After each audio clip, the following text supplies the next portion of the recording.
This video is a little different from the other videos that I've made on this channel, which are usually gameplays with my friends. This is a review of a video game called Turnip Boy Robs a Bank, which is a sequel to Turnip Boy Commits Tax Evasion, which is an indie game, and as you can tell from the title, I believe it's probably one of the best indie games of the year. I know the title was a little bit of a stretch, saying that it's the best game of the year. Obviously, I had to put that in the title just for people to be intrigued. However, I do believe that this is the best indie game at the very least. If you guys haven't played Turnip Boy Commits Tax Evasion, I definitely recommend it since it has a pretty funny and interesting story. It has a lot of depth and it's just very fun. The sequel, Turnip Boy Robs a Bank, is a little bit different from the first one, mainly because I feel that the first one has more story and more interaction basically, and it has a lot to do with reading and just figuring out the characters and the story of Turnip Boy. However, in the second game, although there is a lot of story and lore, and I will get to that later on in the video, Turnip Boy Robs a Bank has more action where you have to fight more enemies, and it just has more combat from what I remember from the first game. Now let me get into gameplay. This is a top-down shooter and a single player one at that, so if you're looking for a multiplayer game, this definitely isn't the one. However, if you do like story and you don't mind single player games, I definitely think you should play this one.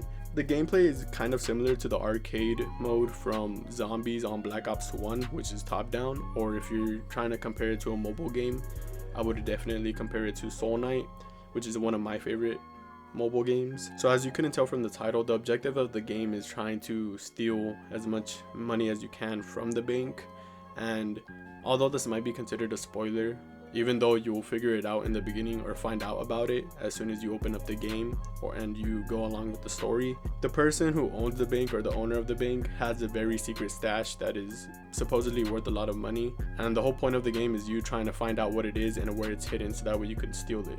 You first start off with a base, and at the base you can upgrade your gear, your weapons, your stats, and all of that good stuff. And speaking of the weapons and the artillery, or just basically everything, there's a lot of variety, and as for that, I basically mean you can hold a sword or a melee weapon all the way up to a minigun or a bazooka. However, you can only hold 2 weapons at a time, but those 2 weapons can be basically anything. You can have 2 miniguns or 2 bazookas or whatever your heart desires basically. And there are different iterations of these guns, such as there's, I think, maybe probably 4 different types of miniguns that shoot different types of ammo, which is pretty cool, and the list goes on for all different types of classes. The map might seem plain at first, however, as you play, you'll quickly realize that each room is very different in layout and its style, and they are pretty vast in size, so you might get confused at first when you're exploring, but as you continuously play the game, you'll definitely get very familiar with the routes.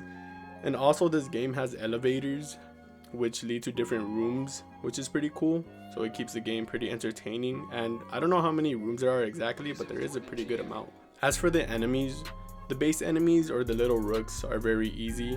The grunts don't really have that many different types of attacks or movement in the beginning. However, as you progress on, they do get harder as they increase with their artillery.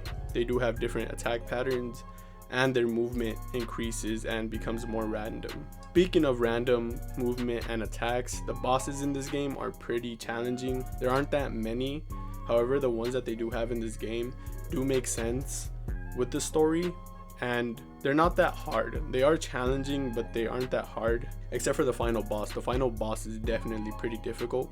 It took me a couple tries to beat him, but then again, every final boss should be pretty difficult to beat in every game. I'm not going to give too much detail about the bosses, but I will say a couple do actually make a return from the first game, but just in a different way, and they come back differently where it makes sense. Alright, besides gameplay, however, the story is just as good, or if not even better. First, let me talk about characters. Each character has their own personality, and even the old characters still carry the same personality, or if they changed, it's because of what has happened from the first game all the way up to this game in that period of time.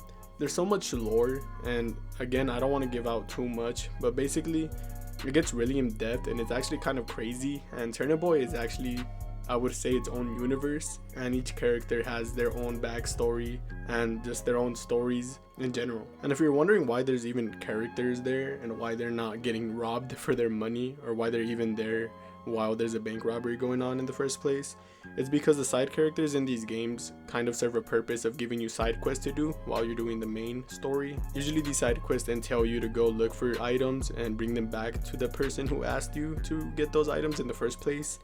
And a lot of the time these side stories basically interlap with each other, so sometimes you have to talk to one person and do their side quest before you can even do another person's side quest, because the reward is sometimes an item that someone else needs. So it's very hard to try to not do any side quest, or if you're gonna do a side quest, it really becomes kind of difficult to not do the rest. So if you're not into side quests, then you should probably not talk to anyone in the game. But I'll let you know right now, if you do end up doing the side quest, it's going to be a doozy. It's going to be a long ride, but it's going to be a fun one and a pretty entertaining one.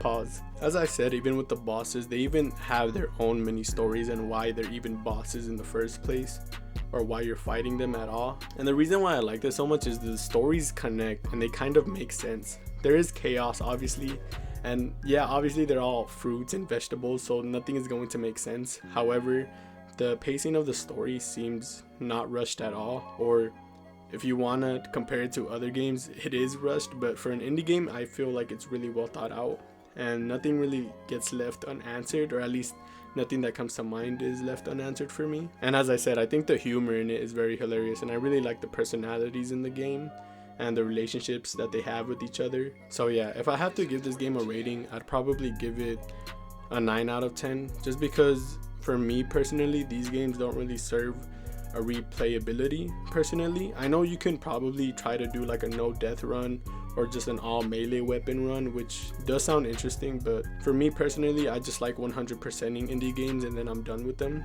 But I really do enjoy this game, and I think the franchise has a lot of potential, and the reason I say that is because I feel like you can come up with many different types of concepts and game titles for this franchise, since it usually entails Turnip Boy committing some type of crime. Or who knows, maybe the sequel to this game could even include Stinky, who was the bank owner still, because we never kill him or we never even capture him. Because once we reach his secret vault, he tells us to look in the chest where he has our dad's belongings, and when we turn around, he's gone. Like, he leaves, and that's why we decide to steal the whole bank instead, but we never actually catch him. So maybe the sequel can do something with him still. But there's just so much you could do with this franchise, and there's so many different titles that they can come up with for this series. Who knows, maybe they can do Turnip Boy commits arson, or Turnip Boy commits ransom, or even like the most heinous crime, Turnip Boy commits loitering or something.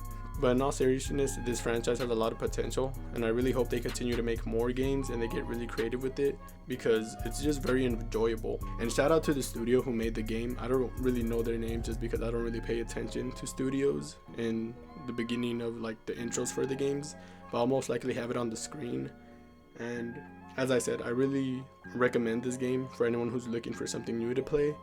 And that's pretty much it. I know this review is kind of vague, mainly because I don't want to spoil anything. I could have made spoiler sections probably, just for people who don't care about spoilers. Personally, I just really enjoy playing games about myself, or not about myself, but without any spoilers basically, or hearing about it from anyone else, just because I feel like it's better for you to experience a game, or just anything in that matter, whether it's movies, shows, books, or just anything that has a series or a story to it. I feel like it's always better for you to experience it yourself. Yeah, that's basically it. I don't know if I'm gonna do another review for another game. If you guys like the review, you guys can let me know, or if I ever feel like doing another review, I'll for sure do it for a game that I really enjoy, like this one. But that's about it.